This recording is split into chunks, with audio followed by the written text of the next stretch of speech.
Welcome back to Ambivalent Offenders. This is Jamie. And this is Aaron. And we today are going to be doing our first Dueling Villains series, although we already have a good idea for our next one. We're really excited about. Yeah, I think the next one's, this one's going to be amazing, but I'm sure people are going to be very excited about the next one. For sure. So before we do that, I'll do a quick rundown of just some things to keep of note.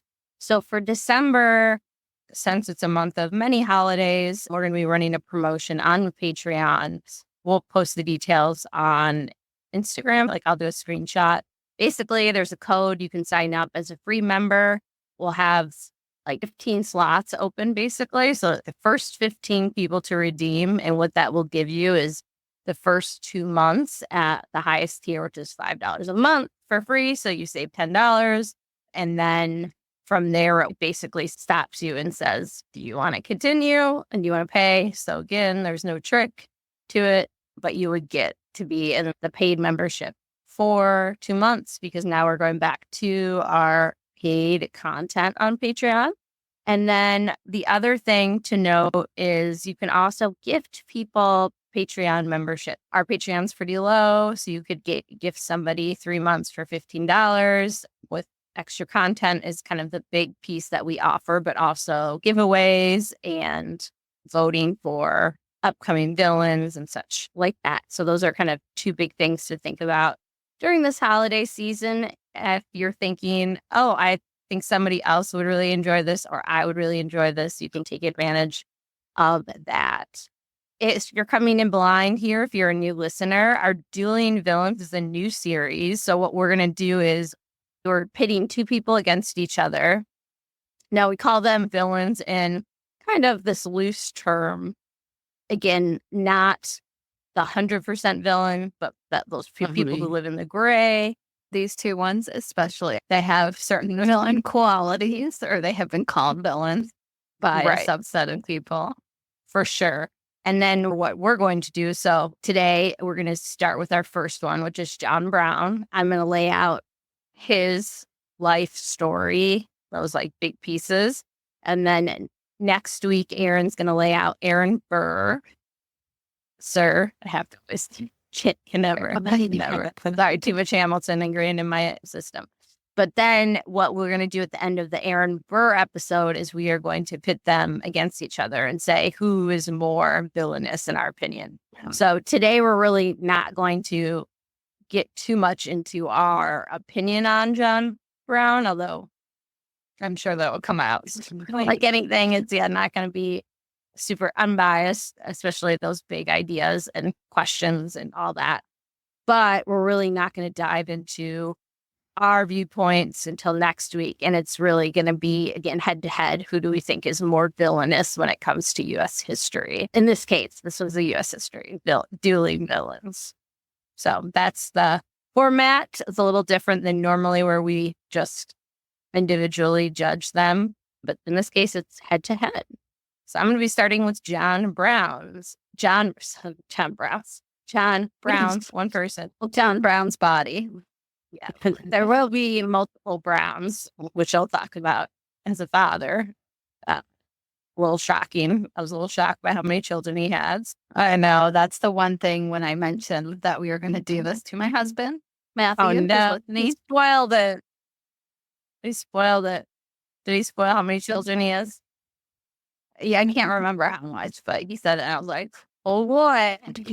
Medieval level of children. That is medieval. I would say above medieval.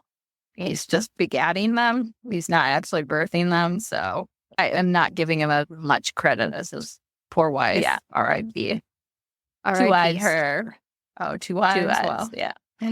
Over 2 wives. Is it like John of Gaunt where he fucked one of them to death? Yeah, pretty much. One died in childbirth. Yeah, there we go. Anyway, so with Dueling Villains, this is going to be, in both cases, a tricky one because both involve murder, right? When murder's involved. And for John Brown, if you're not familiar with him, he's been hard to classify since his death, whether or not he qualifies as a martyr or a terrorist. The book I read was actually called America's Good Terrorist, and kind of setting him up as really? the first. I didn't finish the book, just to be clear. It focuses pretty much all on Harper's Ferry, although the beginning pages do focus on his life. And the hardest part about this was keeping it to a one-parter. Yeah, I'm not sure. I'm not sure I'm going to be able to do it, but I'll do my best. We'll see. Maybe maybe I'm saying that ahead of time. Yeah. I'm just thinking, obviously, I know John Brown from school. For me, that's the thing is I'm excited because I know Harper's Ferry, but then I don't really know anything else about him. And then I do know there was that, what was it called? The Good Lord Bird from... oh, yeah. I think it was on Showtime, and that's Ethan Hawke played a very crazy John Brown. Oh, awesome. I totally, completely forgot about it. And I love Ethan Hawke. So I'm sure Ethan's listening. So Ethan, I apologize for not tuning in, but I will tune in now, remembering that, because Ethan is one of our favorites. But I would say in American history, he's definitely one where, especially every few years. So, for example, on the bicentennial year of his birth, the discourse grows louder. Historians and the public wrestle with this idea of, like, was he America's first domestic terrorist? Now, I'm not today, but when we get to the argument part, I'm going to talk more about what qualities make a terrorist, because that's brought up in both a National Archives article I read as well as the book The Good Terrorist. But we know at least one modern terrorist, Paul Hill, who he was arrested for murdering 2 people who worked at a women's clinic in Florida. He compared himself to John Brown. Now, of course, just because a terrorist compares himself to you doesn't make you yourself a terrorist, right? Like, you could say, I'm working for, God's purpose. That doesn't make you actually working for God's purpose. But we just have to work a lot with that term, which has so many layers to it. But I really want to talk about John Brown, the man, today. And then we'll bring up ideas around terrorism and what makes a terrorist more when we get into that judgment phase.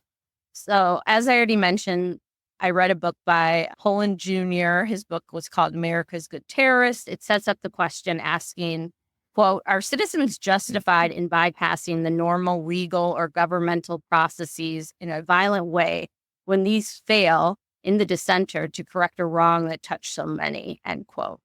So it's a reminder we won't, as I said, do our judging of John today, but you certainly can. We definitely will when we get our head-to-head with Aaron Burr next week. It'll be really interesting because I think John Brown's a person who, in a lot of ways, at least from what that I know of him, has, at least politically, has no power. So you can think of what he did here as well. He's a man with no power, so he takes power into his own hands versus Aaron Burr, who is very much part of the establishment. So I think it's going to be interesting comparing where each of them is coming from. Obviously, the violence that each of them brings to the world is from 2 different places. One's for sure. One's about personal vendetta. The other one's about this bigger idea about what we want America to look like. So I'm really curious to see once we get to that point. Right. Which actually I'm going to kind of start with almost at the beginnings. So John Brown, a man known for his strong beliefs, he was born into a family with Puritan roots and strong beliefs. So he's very much going to follow his daddy's footsteps in many ways. The Browns, they were described as a deeply religious family. Now, he was born in the North in Torrington, Connecticut in 1800. So we can see John's father, Owen, as an early influence on him, and very much, I would say, throughout his life, a continuing influence on him. His father is described in the PBS article I have linked as, quote, vehemently opposed to slavery, end quote. And this is part of a new wave of abolitionism during the early 1800s. So Owen Brown, John's father, he was actually a descendant of Peter Brown, who came over on the Mayflower. So they have roots to very, very early America, even though when we're talking about political power, they don't have political power, but they do have this. But you're You've been here. You've been here from, I don't want to say from the beginning, because we all know from the white European beginning, not the real beginning. And definitely the Puritan beginning. So he felt like people were like the very famous John Edwards speech, not the politician, but the Jonathan Edwards, it's the richest. Do you remember that? Because he's going to be mentioned at Aaron Burr. He's Aaron Burr's grandfather. Oh, I didn't know that. There we go. There's a connection. It's his mom's dad was Jonathan Edwards. Yeah, that's why when you're talking about Puritan, I'm like, they pretty much start off in different time periods, but very similar origins, at least in terms of religious household and So Owen Brown was a huge believer in that idea of Jonathan Edwards' speech, the very famous one, sinners in the hands of an angry God. So this idea that you're going to see both men, John and Owen, believed it was their duty as Christians to fight wickedness in the world, with the number one wickedness in their country being slavery.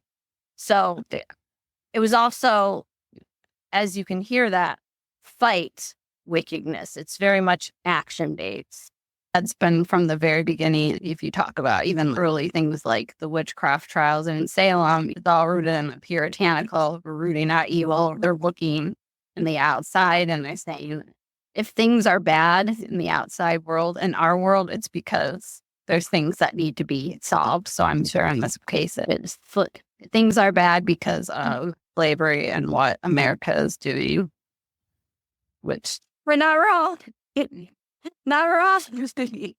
I'm not getting that from a religious perspective, but from, I see where it's coming from. And so just to demonstrate how his father was action-based in his hatred of slavery, Owen Brown supported the creation of Oberlin College, which would not only be coeducational, which at the time is pretty radical, but also racially integrated. Yeah, early 1800s. This is also so weird because we'll see Aaron Burr's dad is involved in what would become Princeton. So there's some really similar origin stories. Yeah, I just think it's incredible to think about because we talked about in our Werner von Braun episodes, Alabama Governor George Wallace, quote, segregation forever fame. Big ol' fuck you, George Wallace.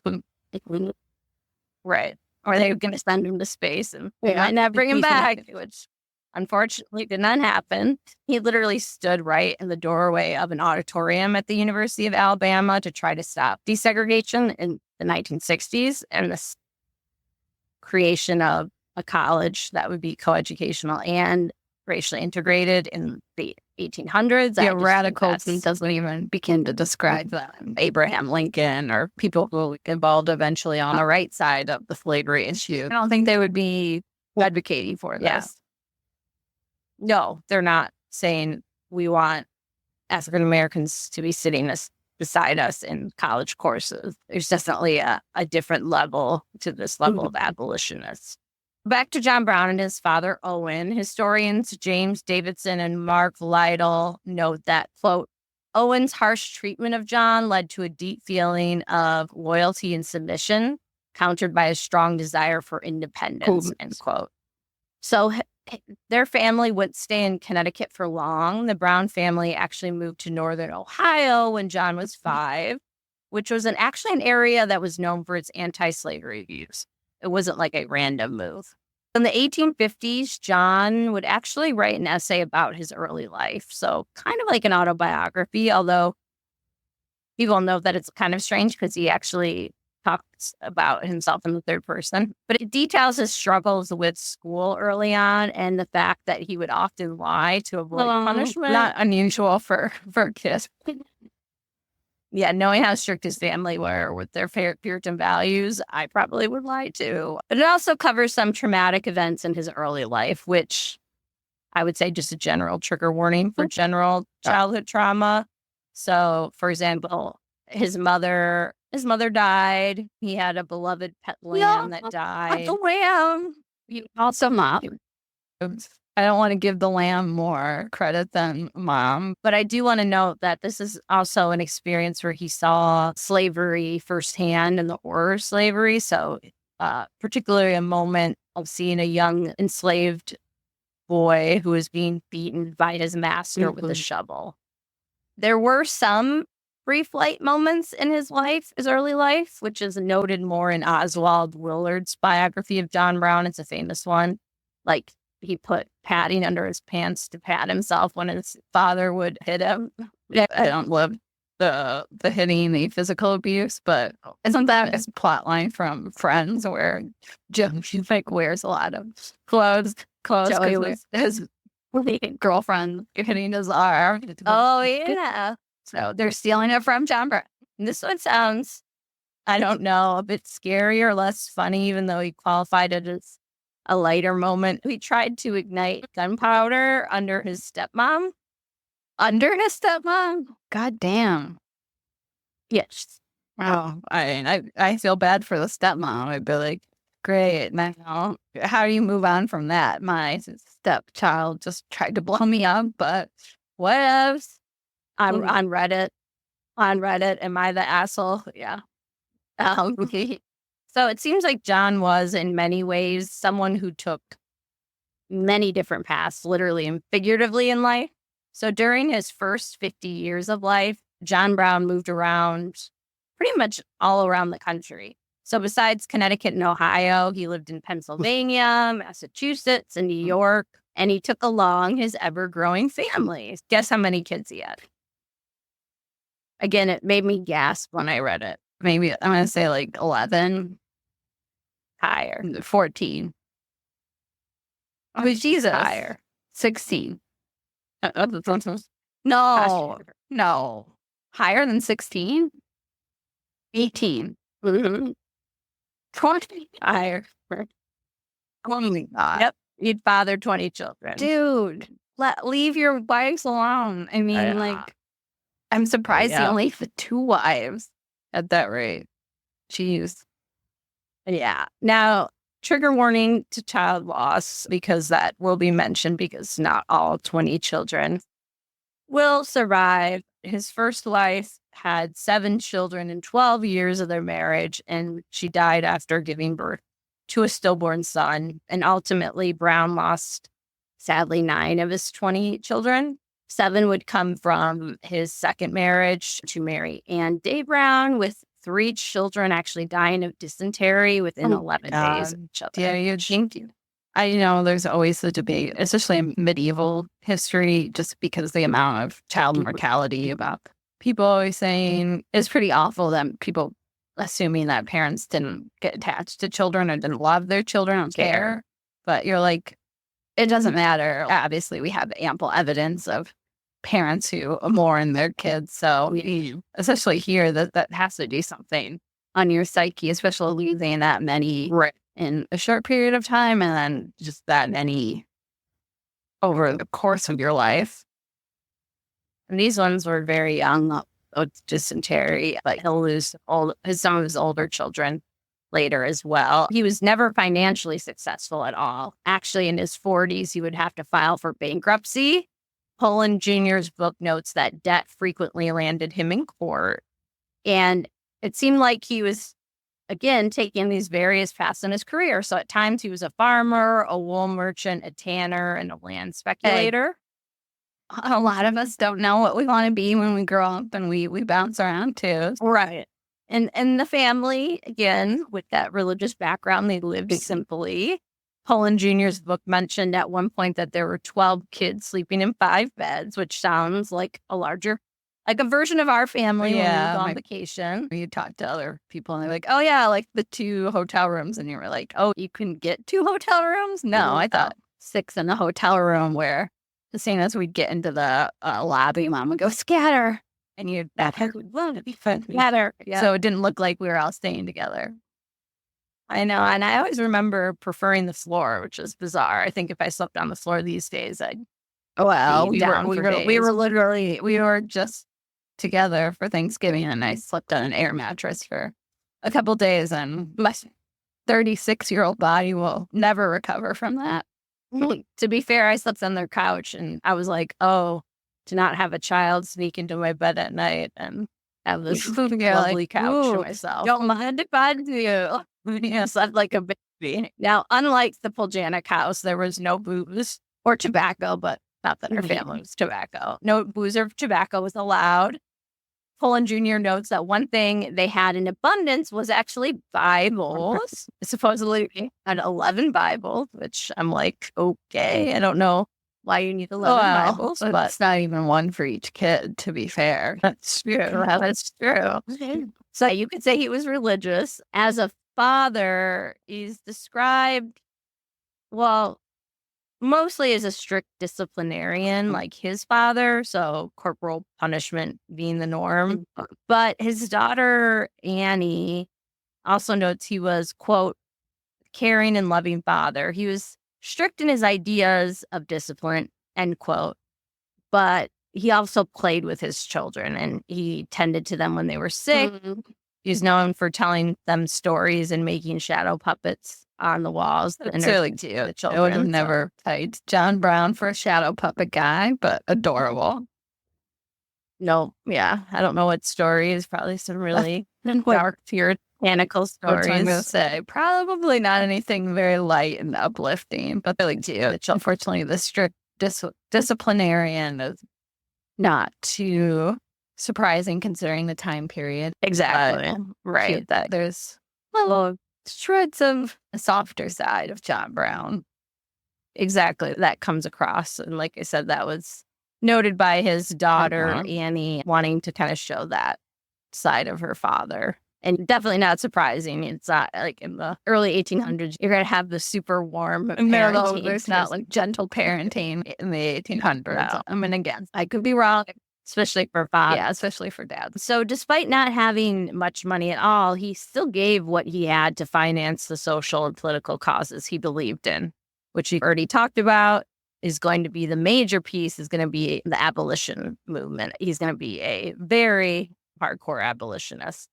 So that was something that was a steady part of his life, and it didn't change depending on where he lived or what job he was working or how many kids he had. That was something that was definitely a constant. So besides money, some of the things he did during these, I'm going to call them his earlier years, the years before the Kansas-Nebraska Act. I don't want to call them necessarily less radical because he did a lot. He participated in the Underground Railroad. He gave land to fugitive slaves. He raised a young Black child as his own, along with his wife. And in 1851, he helped establish the League of, I should have looked up how to say this, Gileadites? Gileadites. Yeah. The League of Gileadites. I'm going to say that. Yep. An organization that worked to protect escaped slaves from slave catchers. So I'll just say, in case I say it wrong, I'm going to say, and in 1851, he helped establish a league, an organization, or I'll just say, he helped establish an organization that worked to protect escaped slaves from slave catchers. So he did the damn work. He didn't just, so he's doing a lot because he couldn't, he couldn't just throw money. Yeah, he couldn't just throw money at the cause. He had to take a lot of action. Yeah, good for him. I mean, those are all good things, and obviously we haven't come to like the more violent things that he does in terms of slavery, but these are all, really, like you said, helpful, and it's not just about money, but he's, putting in the work that he obviously truly believes in. Yeah. I also wanted to note he meets Frederick Douglass in 1847, who describes John Brown in the following way, quote, though a white gentleman, in quotes, Brown is in sympathy a Black man and as deeply interested in our cause as though his own soul had been pierced with the iron of slavery, end quote. So he definitely has the Frederick Douglass stamp of Have you heard approval. Frederick Douglass is doing great things? He's doing amazing things. still doing amazing still today, whether it's 1847 or today. He's doing great things. No, but I mean, I'm surprised that he must be far enough in the abolition movement that he's come to the attention of Frederick Douglass. Frederick Douglass is obviously on the forefront of that. So I'm glad to see very prominent.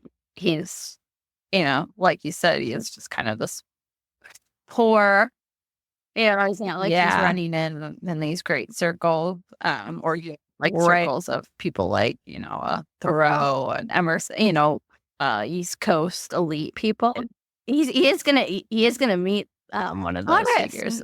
I'll talk about it. Yeah, but it is surprising. Yeah, despite his non-prominence, I would say it's like, I think, again, I didn't read this, but I would speculate that because he was in such these radical groups, that gave him access to people like Douglass. I mean, where else? There weren't very many. There were very many people who were in these groups, and there's not really any way other than that there would be some sort of intersection with John Brown. Yeah, it's great.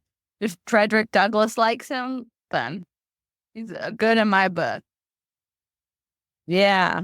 And kind of as another note, it was at the same meeting with Frederick Douglass that Brown first laid out his plan. So he told this to Douglass to lead a war to free slaves. For those who are not very good with dates and things like that, just to put things in context, we're still a good 13 years out before the election of 1860, which is when Lincoln's going to be elected president, and it's going to kind of right. So we're still 14 years out until the Civil War. It's a radical statement for sure. I wonder what Frederick said. It was like, bylaw. I know. Well, that sounds great. When somebody says something weird in a conversation, and then you're like, I'm going to get maybe some more cheese and crackers. I'll pick this conversation back up here. Yeah. A little bit. All right. Yeah, I know. Interesting. The war to free slave. I'm sure Frederick Douglass was all for the Franklin part. Oh, yeah. The war part, I'm not quite so sure. Maybe. I don't know. And I'm not going to pretend I'm an expert. And Frederick Douglass. Yeah, we'll talk about that, the idea of condoning violence with that. But for this next part about Brown's life, I'm going to start with a direct quote from the PBS article. They have a really good article about, it pretty much centers on that idea of, is he a terrorist or a martyr? So, quote, Brown moved to the Black community of North Elba, New York in 1849. The community had been established thanks to the philanthropy of Gerrit Smith, who donated tracts of at least 50 acres to Black families willing to clear and farm the land. Brown, knowing that many of the families were finding life in this isolated area difficult, offered to establish his own farm there as well, in order to lead the Blacks by his example and to act as a, quote, kind father to them, end quote. I was with him until the last part. I don't love the idea of the kind father, like they need some white dude to come in and be their daddy. That's why I wanted to include that direct quote. This part, right, is a little tricky when it comes to judging him.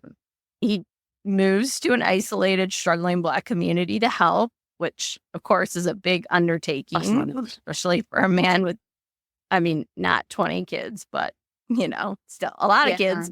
And not just a man who could live off his wealth. It's hard to know whether it's the wording here when it says, quote, in order to lead the Blacks by his example, end quote. It does quote that he would act as a kind father to them. Like, is that how Brown's viewing it or others? Because we know many abolitionists may have opposed slavery, but did not see Black people as equals and viewed that relationship as more of a paternalistic one, like that's described here. So I don't know, and the article isn't clear enough in this instance about who is assigning that viewpoint. Yeah, it's hard without knowing exactly how he would have thought it, but it does complicate some of what he's doing if he's thinking, I just need a guy like me to help them.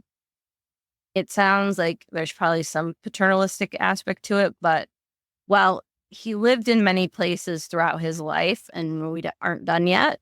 This place in the Adirondack Mountains was clearly a very special place to him. So not just that idea, I moved here to support this community. So after his death, he is going to die. I'm not going to spoil how yet, but I don't think it's a spoiler to say that he's in fact dead. His body was actually returned to North Elba, and he was buried in front of his home on December 8th, 1859. And actually, quite a few of his followers from the incident that we'll talk about were also moved to the small gravesite at his home there. So you can visit and see, like you said, a very special place in his life. In order to be a Sith, that's where you'd be buried. That signals something. Yeah, not just I went here to do this work, and that was like his job, like a job sort of thing, but that this was indeed a home. Right. I would say out of all the places he lived, again, to be buried there. So I know this is not one of the most light-hearted episodes. It is going to get interesting here really quickly as I move into what he's really known for. There's only so many jokes you can make. You can make plenty of jokes about some aspects. For example, Aaron's husband, Matt, talks about how without his famous beard, he looks like a velociraptor, which is true. Which is just true. Looking at you, we'll have some pictures up of him, but if you just Google John Brown, you'll see that I like to say he graduated from the John C. Calhoun School of Terrifying Portraiture. Because hot damn, velociraptor is right. Especially the eyes. Yeah, his grandson's eyes. I just remember coming back from my maternity leave, and I told that to a student, and the student just like lost it. I think the student thought I lost it too, because then I photoshopped a picture of John Brown's head on the body of a velociraptor. The eyes are saying, "I will eat your family." Right, a little bit. So what he's really known for is his radical and violent actions while he was in his 40s and 50s. So again, while he was doing things earlier that we mentioned, like when he's going to be coming to prominence in his, I don't want to say later years. Well, somebody who's 36, the later years of that time period. That's well, and if you're in the 1800s and you're in your 50s, you're pretty good. Yeah. So, well, we'll say that, right? Yeah. So in the late 1850s, he had actually a conversation with the transcendentalist Ralph Waldo Emerson, and to quote Pullen Jr., he, quote, sanctified the use of violence, end quote. So John was really convinced that God had chosen him to take action against slave owners. And one of his favorite passages in, I think, the Bible, you'll know that Aaron and I are not huge on our biblical passages. It was marked, quote, without the shedding of blood, there's no remission of sins, end quote. So this imagery of blood and the shedding of blood to wash away sins of the nation comes up a lot in history books, but also especially with John Brown. I mean, this isn't something that he's the only one thinking of, but no, he will put that intention, we'll say, which is not obviously not something everybody who believed that did. Yep. He will have a famous final prophecy that goes, quote, I, John Brown, am quite certain that the crimes of this guilty land will never be purged away but with blood, end quote. So he is not one of the much later supporters of like nonviolent protests, nor is he like Henry David Thoreau, who famously stopped paying his taxes in the 1850s because of the Mexican-American War. Where, that term civil disobedience, he's definitely not in that civil disobedience, bloody disobedience. I don't know. That would be his philosophy. Exactly. I want to quote now directly from the main page on Brown from the National Archives. Like I said, it really focuses on whether or not we can call him a terrorist. So you'll hear the word terrorism used in here. So, quote, Brown is connected to terrorism for two events in his life: the Potawatomi raid in the Kansas Territory in 1856 and his raid on Harper's Ferry, Virginia, now West Virginia, in 1859. Both involved violence and killing. Both have led some people to claim Brown was a terrorist, end quote.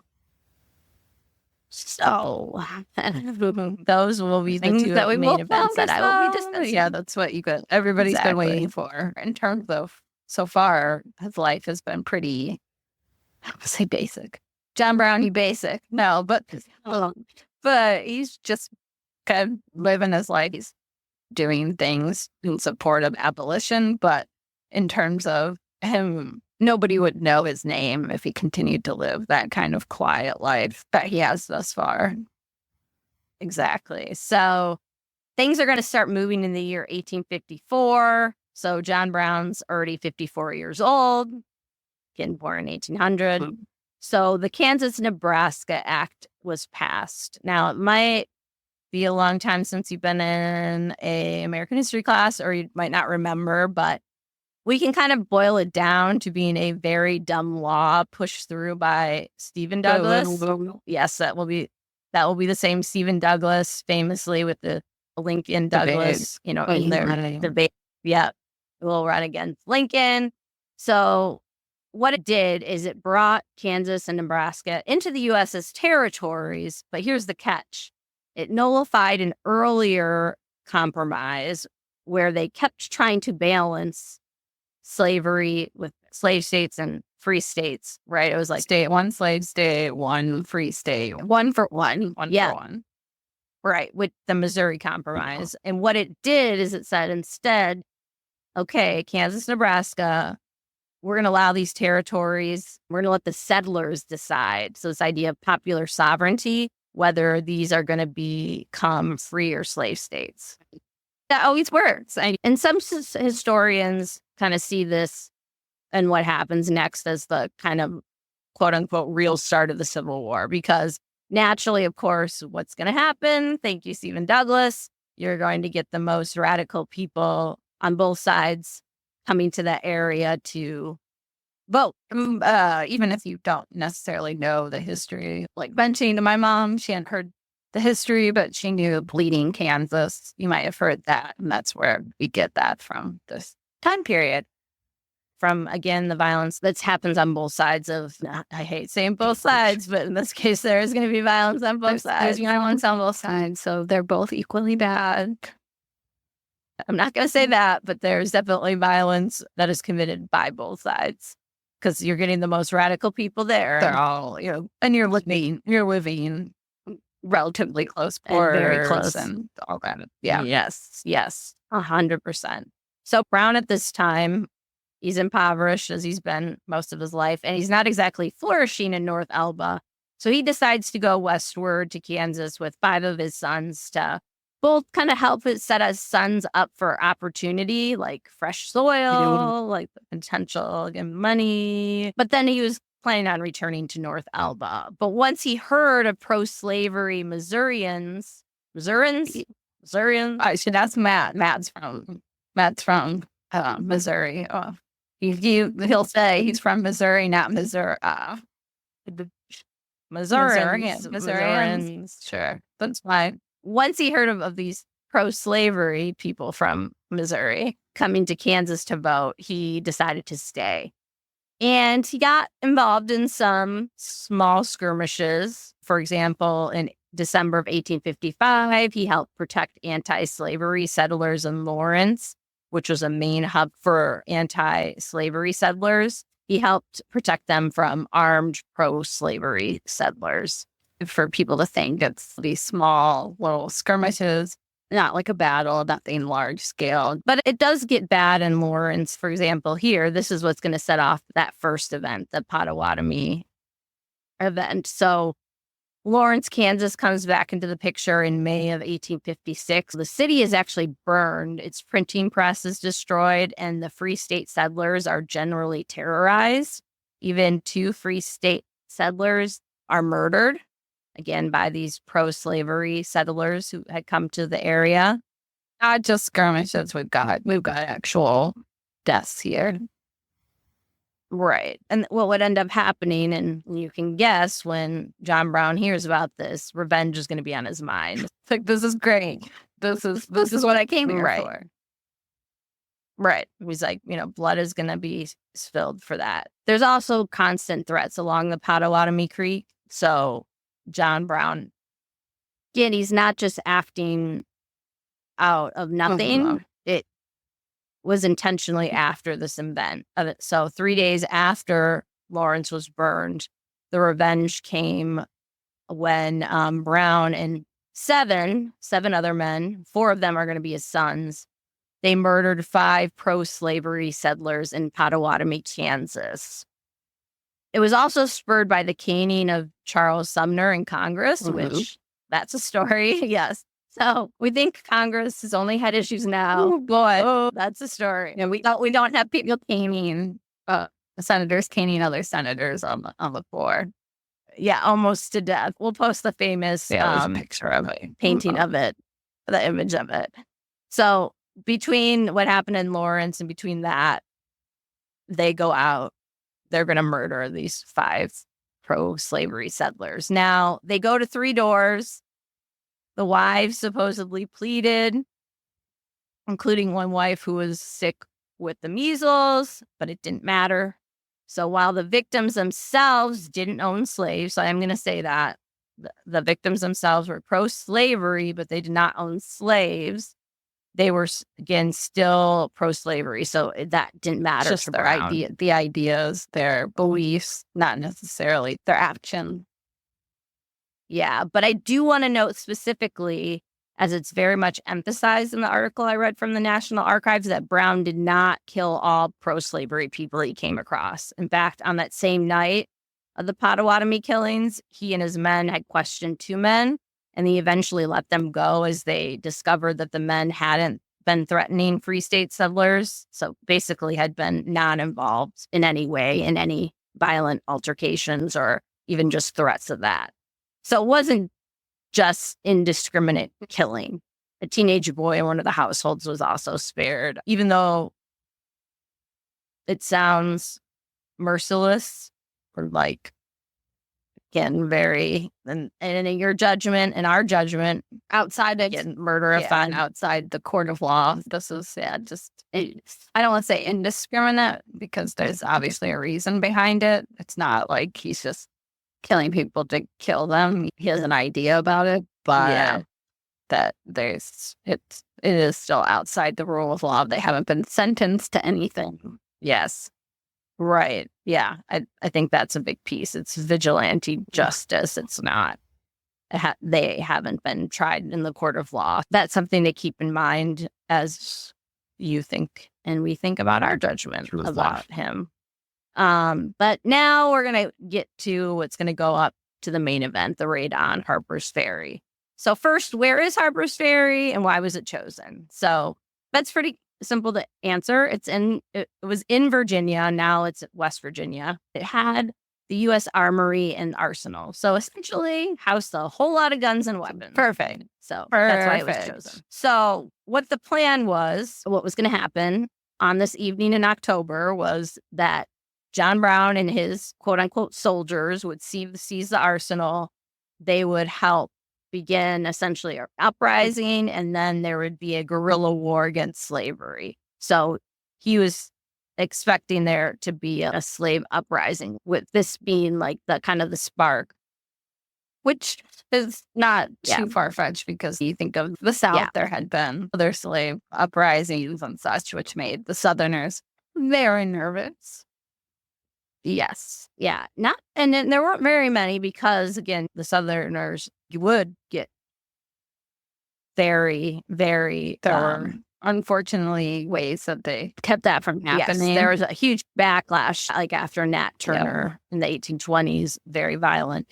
backlash against that to keep that potentially from ever happening again. So we'll talk about now what happened in actuality. So on the evening of October 16th, 1859, John Brown and 18 of his quote unquote soldiers, so they weren't real soldiers, they're his men, they seized the U.S. arsenal at Harper's Ferry, Virginia. Brown's plans, again, you could label them a lot of different things. This is where historians, some people are like, "Ooh, Ukraine." So this was not well thought out at all. I mean, you're going into a military area with obviously not a ton of people, 18 men. Yeah, 18 men, and not a great plan. Right. The Civil War has not happened. We're still 2 years out. So he's seizing the United States government arsenal. We're not talking about like Confederate or anything like that. He thought that he and his men would use the arms and the arsenal as well as old-fashioned pikes that they had specially manufactured to begin, as I said, an uprising that would then lead to a guerrilla war. So at the start here, the core of his army were mostly white, but he felt that soon, the archives describe it as, quote, he believed, he just knew that hundreds or even thousands of slaves would join him in the fight against the, quote, peculiar institution, end quote. So he predicted that once the word of his raid got out, that slaves from throughout the region would appear at his side as bees, quote, swarm to the hive. That was his thinking. Sure if there wasn't other, obviously he will get punished. Spoiler alert, he will get punished, right. But the problem is here that, again, as we talked about, things have been put in place so that that is easy for a shit ton of slaves to go flocking to the banner of an abolitionist of anybody. So this whole quote was fucking cheap. Yeah, I think it's important to note that it's not like the slaves were like, nah, we're cool with things how they are. That's not the case. Again, one, this event happens really quick. So the idea of the word spreading even. And two, there were very, very harsh punishments put in place that it would take a lot to join this. I don't think I would do it if there was like 18 other dudes. 18 men. Like if it was a big thing, then you flock to the banner. But with that, it's like, I'm with you guys, but maybe come back. And with your ideas in my heart of hearts, I am. Come back here once you have more people, and then we'll see. This seems like a first draft sort of plan. Just a little bit. Let's get to the final draft. While the raid occurred, Brown and his, quote, army captured some slave owners in the area too. None were killed, just a note. Actually, it's emphasized that he went out of his way to make sure that they weren't hurt. But that doesn't mean that there weren't any violence or casualties. While in Harper's Ferry, Brown's army actually killed a railroad baggage handler, who ironically was a free black man, when he refused their orders to halt. So, yeah, again, he's like, not going to halt. So they killed him. Doesn't matter who you are. They're trying to stop our plan. Right. Even though he himself, again, free black man. And while firing was happening, while they were being fired upon, they also killed a few townspeople, including the mayor. Oh, baby. What are you doing? I'm going to help your cause. And Brown also stopped a passenger train and held it for a while and then released it. And that train is what's going to continue on to Washington, D.C., where the crew is going to report to officials that Brown had taken over Harper's Ferry. So just the next day, October, and at this point, this is going to be October 18th. So the day after he holds this passenger train, the U.S. Marines under the command of somebody is going to come up again. Somebody named Robert E. Lee. At this point, though, again, he's working for the United States Army. Future boost. Future boo, yes. He captured Brown in the engine house on the armory grounds. By this time, most of the raiders, being only 18 of them, where they were either dead or wounded. His plan had failed, and it failed miserably. Like, there was no part of it that was successful. And, of course, now John Brown is going to have to pay for that. Yeah. Only 10 days later, he's put on trial. Very so quick. very Yeah, quick that is really turnaround. quick. I'm assuming they wanted to make him example as quick as possible. Exactly. There's also not a lot of nuance. Like you captured it. He did it all. Right. So he was put on trial. He was charged with treason. Again, he captured a U.S. armory and was fighting to keep it and start a war. Murder and conspiring with slaves to rebel. Unsurprisingly, he was convicted on all charges on November 2nd, and his punishment would be death. In a speech, though, before his actual sentencing, he said, quote, "I believe that to have interfered as I have done in behalf of his despised poor," his being big guy. This is my aside, the big guy, yeah, his uppercases, "is no wrong, but right. Now, if it is deemed necessary that I should forfeit my life for the furtherance of the ends of justice and mingle my blood with the blood of millions in this slave country whose rights are disregarded by wicked, cruel, and unjust enactments, I say, quote, let it be done." Ooh. End quote.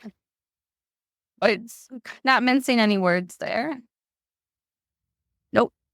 So he was like, if my blood has to be shed, that's what's going to happen. I'll talk about more reactions to that speech here in general. I'm sure you'll be talking about it, but I do know that there are a lot of people in pretty high places that do sympathize with him. You get like that, Yeah. the John Brown's body, which I didn't like the preview on Instagram. If you're not following our Instagram, go follow our Instagram. But that is very, very pro John Brown. And maybe I'm incorrect, but I thought it comes out pretty soon after. Like it's not something that's made up a long time, and it talks about his soul's going marching on and basically in that martyrdom. Yes, 100%. And that's what I want to actually, again, direct quote from the National Archives here, because I think it really points to the way that John Brown captivated the nation during this time. So, quote, "In the month between his sentencing on November 2nd and his execution on December 2nd, Brown wrote brilliant letters that helped to create in the minds of many Northerners his image as a Christ-like martyr who gave his life so that the slaves might be free. Indeed, Frederick Douglass would later say that he lived for the slave, but John Brown was willing to, quote, die for the slave," end quote. And Brown welcomed his end, declaring, "I, quote, I am worth inconceivably more to hang than for any other purpose," end quote. Yeah, he's not wrong. As we kind of talked about in life, he had kind of a nobody. He hasn't done much. He's bounced around to different places, different jobs. But now he's more than that. Now he stands for something. Right. He did a lot of actions that aligned with his extreme, especially at this time, extreme abolitionist views. He did that throughout his lifetime. And that was something that his dad, again, instilled in him. But those aren't things that made him nationally known. At this point, John Brown is nationally known in a unfortunate way, because obviously he's not getting out of this. But if he couldn't create that revolt, like kind of slave revolt, this is the second best thing, is to become a martyr for abolitionism. Right. The fact that Frederick Douglass said that I lived for the slave did work, but John Brown was willing to die for it. That's a pretty radical statement in itself.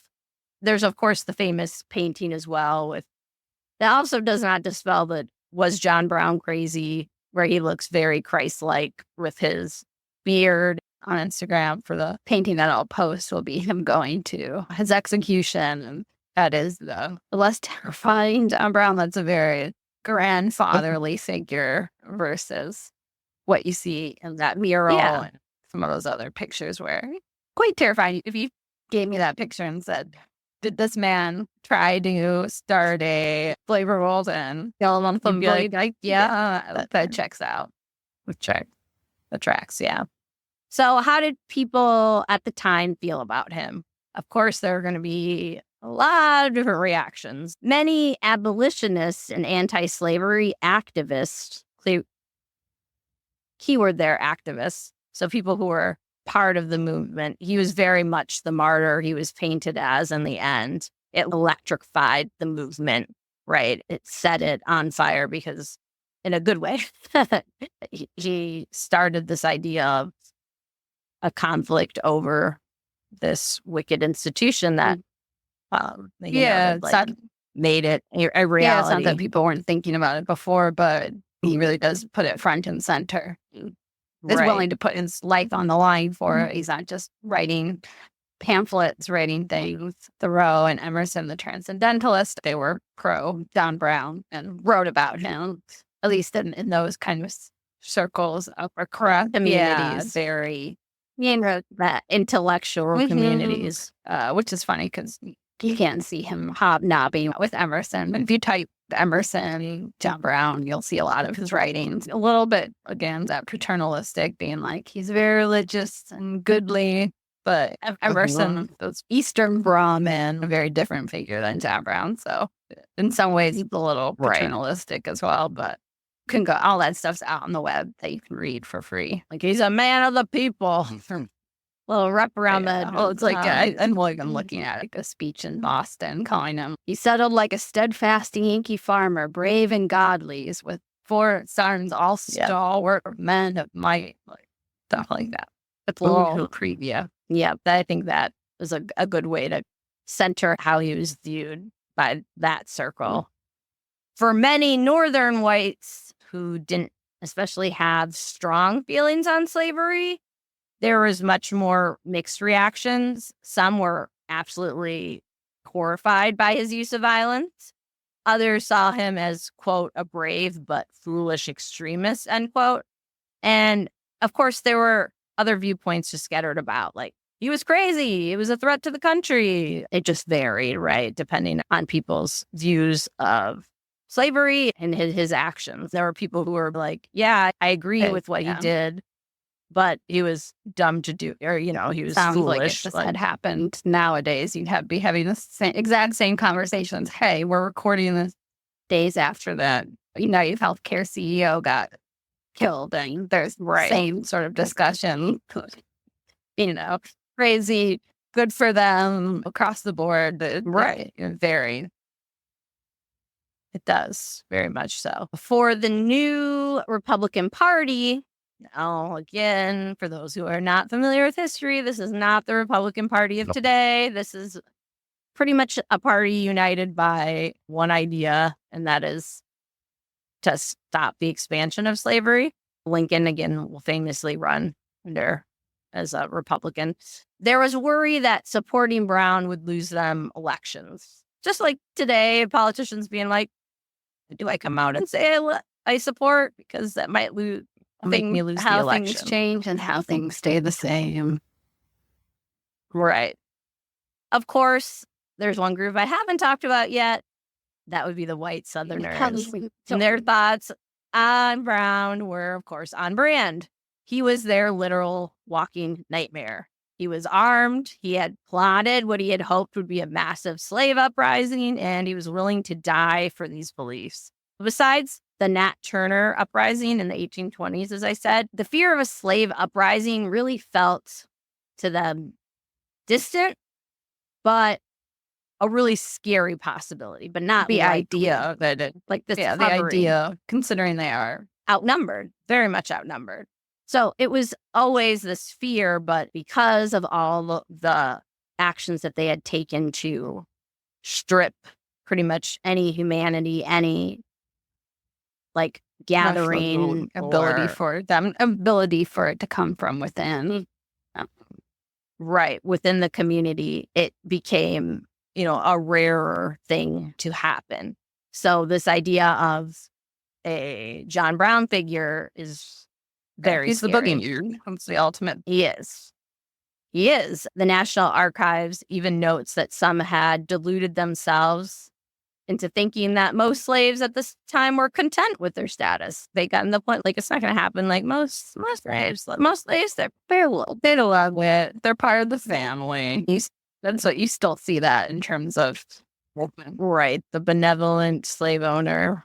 Yeah. I had my students listen to it from revisionist history, right? Oh, no, it was Reveal? Or is it Reveal? Revealed? I believe. Yeah, it's revealed the Center for Investigative Reporting. There's a whole episode about how they're teaching Civil War and stuff in like Confederate monuments. And oh boy, I remember listening to it at work, and my mouth would just drop, and I periodically gasp. Like, to paraphrase one of it, was they wouldn't hurt slaves because they were so expensive. It would be like, you wouldn't hurt your car or something. Oh, do you hear what you're saying?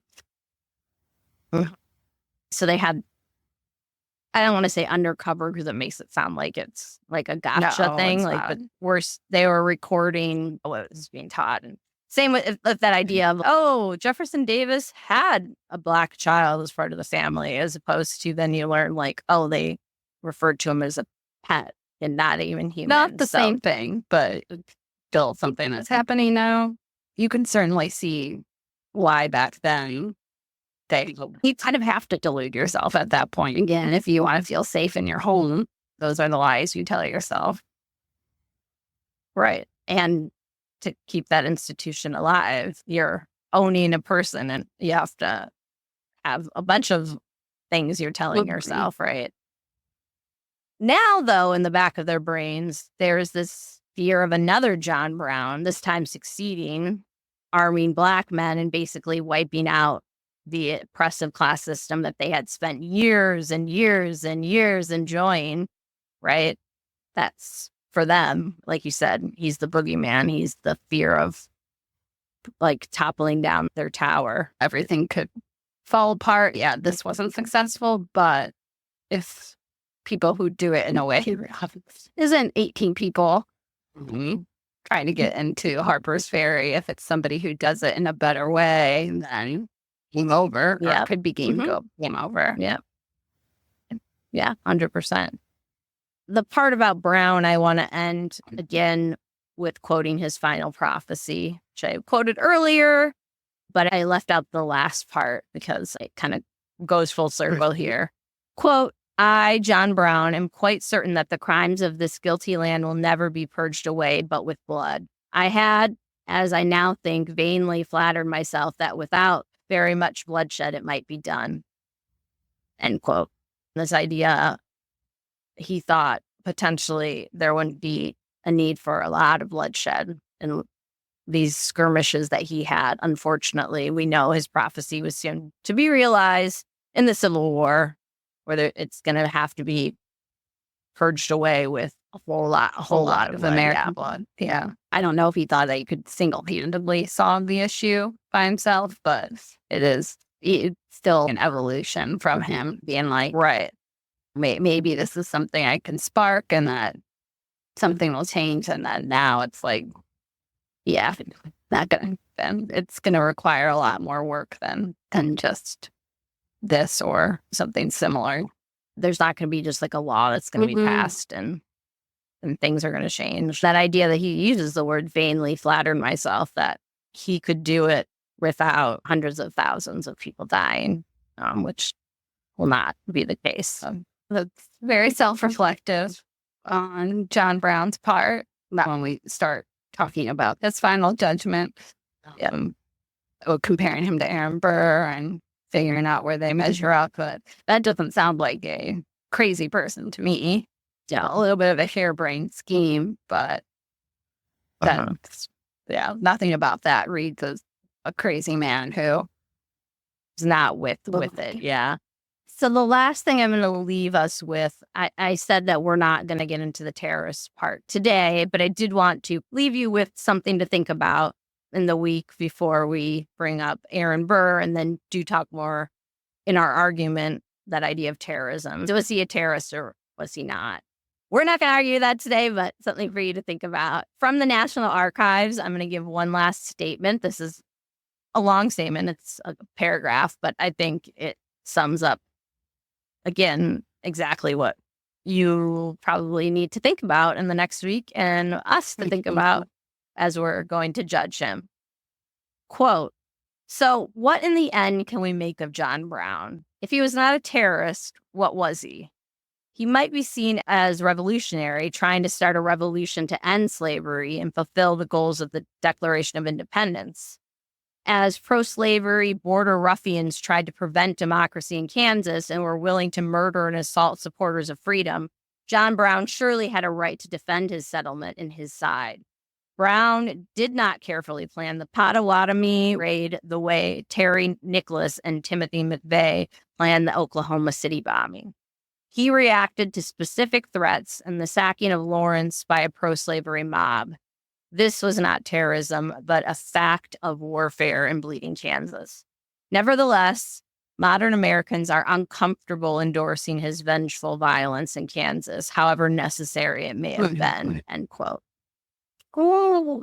And it definitely, it has more, it goes on and quotes other historians and such, but the big question is, how do we judge him? And while we're not discussing that today, we hope you come back next week as we compare our dueling figures. Next week will be Aaron Burr, and we'll see if it's a one-parter or a two-parter. But either way, after Aaron Burr is discussed, then we will go into our head-to-head.